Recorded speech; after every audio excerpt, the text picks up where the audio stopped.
पूजनीय भारतरत्न डॉक्टर बाबासाहेब आंबेडकरांच्या चैत्यभूमीच्या दिवशी इथे येणं एक खरं म्हणजे प्रत्येकाच्या आयुष्यात एक भाग्याचा क्षण असतो। इथे आल्यानंतर एक वेगळी ऊर्जा मिळते, एक वेगळी प्रेरणा मिळते आणि मला असं वाटतं की हे वर्ष पूजनीय बाबासाहेबांनी जी घटना या देशाला दिली त्याचं 75वं वर्ष आहे।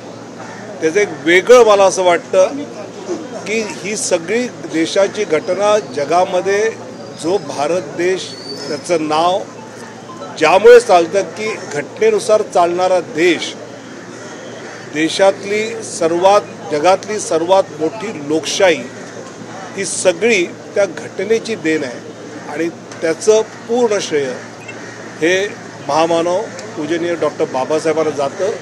आज त्यांना वंदन करताना त्यांनी जे काम सुरू केलं आहे ते अधिक गतीने पुढे नेलं पाहिजे याची प्रेरणा आणि ऊर्जा मिळते आणि कालच नवीन सरकार या ठिकाणी स्थापन झालं आहे ते बाबासाहेबांची स्वप्न पूर्ण करण्याच्या दिशेने गतीने काम करतील हा माझा विश्वास आहे। सरकार स्थापन झाले पण कुठेतरी खाते वाटपामध्ये आता इथे ना ते बाहेर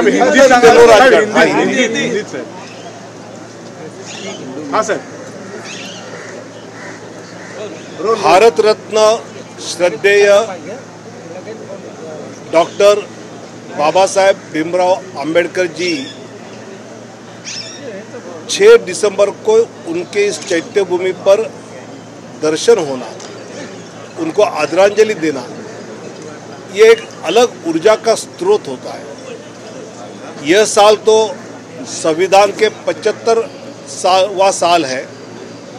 संविधान गौरव समारोह पूरे देश में लोग मनाएंगे। दुनिया में भारत की जो साख है कि एक लोकतंत्र से चलने वाला देश, उसका प्रमुख कारण ये संविधान है जो श्रद्धेय बाबा साहब जी ने हम सबको दी है। मुझे लगता है कि पूरे देश में बाबा साहब जी ने जो काम शुरू किया वो काम गति से आगे ले जाना ये बहुत महत्वपूर्ण है। वो हम सब करेंगे, ऐसी ऊर्जा यहाँ से प्राप्त करते हैं। कल ही महाराष्ट्र में नई सरकार बनी है, वो बाबा साहब जी के सपने को पूरा करने में ताकत से लगेंगे, ये मुझे विश्वास है। थैंक यू सर, धन्यवाद।